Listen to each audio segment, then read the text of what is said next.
Setiap manusia pada akhir kehidupan akan mengalami kematian sama ada cepat atau lambat. Setiap agama di dunia ini percaya akan ada kematian dan tidak boleh terlepas daripada hal tersebut. Islam merupakan ajaran yang disampaikan oleh Nabi Muhammad SAW.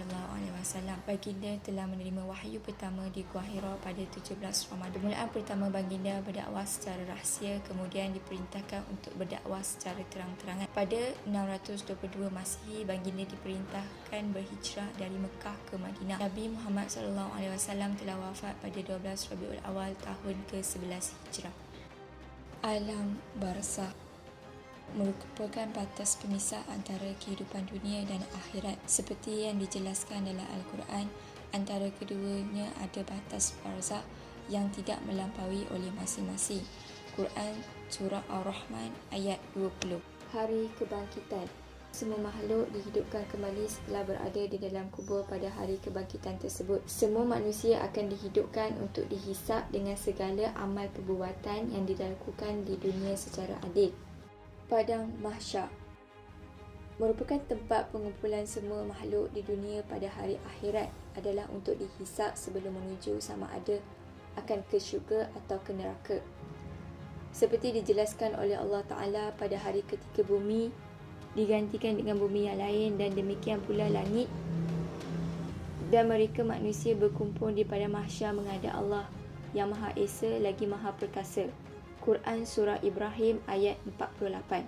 Yaumul Hisab, hari penimbangan amalan perbuatan baik dan buruk, yang mana semua amal manusia akan ditimbang untuk diketahui secara yakin dan pasti tentang amalan baik atau amalan buruk. Yaumul Mizan, setiap amalan akan diperhitungkan dengan alat penimbang. Seperti yang dijelaskan dalam firman-Nya, sesungguhnya kepada Kamilah mereka kembali, kemudian sesungguhnya Kamilah yang membuat perhitungan ke atas mereka. Quran Surah Al-Ghasyiyah ayat 25 hingga 26. Titian Sirat, semua manusia akan melintasi jabatan lurus yang disebut dengan Siratul Mustaqim. Jabatan ini terbentang yang berhubungkan antara neraka dan syurga. Syurga adalah tempat kediaman dan kemuliaan yang Allah Ta'ala sediakan kepada hamba-Nya yang beriman dan beramal soleh. Seperti yang dijelaskan dalam firman-Nya, orang-orang yang beriman dan beramal soleh, mereka memperoleh kebahagiaan dan tempat kembali yang baik. Quran Surah Ar-Ra'd ayat 29. Neraka adalah tempat di dalam akhirat yang diciptakan oleh Allah SWT kepada hamba-Nya yang ingkar perintah-Nya. Seperti firman Allah, ada juga orang-orang yang tercela tempatnya di dalam neraka. Di sana mereka mengeluarkan dan menarik nafas dengan merintih-rintih. Mereka kekal di dalamnya selama ada langit dan bumi, kecuali jika Tuhanmu mengkehendaki yang lain.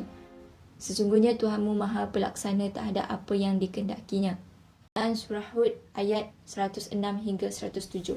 Di dalam neraka penuh dengan siksaan dan penderitaan atas segala perbuatan yang dilakukan ketika hidup di dunia. Buddha adalah ajaran yang diasaskan oleh seorang putera bernama Siddhartha Gautama, lahir pada tahun 623 sebelum Masihi dan dibesarkan di Nepal. Tertubuh agama Buddha ini selepas beliau melihat 3 perkara, iaitu orang tua, orang sakit dan jenazah diusung. Setelah beberapa tahun mencuba kaedah menyiksa diri, tetapi keputusannya masih belum didapatinya. Beliau memutuskan untuk bermeditasi di bawah pohon Bodhi dan beliau mendapat cahaya kebenaran. Kelahiran semula. Agama Buddha mempercayai konsep kelahiran semula. Menurut Buddha, manusia diciptakan dengan 5 elemen, iaitu elemen tubuh dan jasad, fikiran, perasaan, fitrah dan kesedaran. Buddha juga mempercayai bahawa semua manusia akan dilahirkan kembali dan percaya sesiapa yang melakukan perbuatan baik akan mencapai nirvana. Alam syurga adalah tempat yang dipenuhi dengan kebahagiaan. Kemasukan seseorang ke syurga di atas karma, iaitu akibat perbuatan baiknya yang ketiga di dunia. Alam neraka adalah tempat yang paling rendah dan dipenuhi dengan haiwan dan syaitan yang membawa kepada penderitaan. Kemasukan seseorang ke neraka di atas karma perbuatan buruk, selama hidupnya akan lahir dalam penderitaan atau alam neraka. Jika kematian seseorang itu terlahir dalam alam neraka, ia terus berulang disebabkan lingkaran kehidupan di dunia sebagai samsara.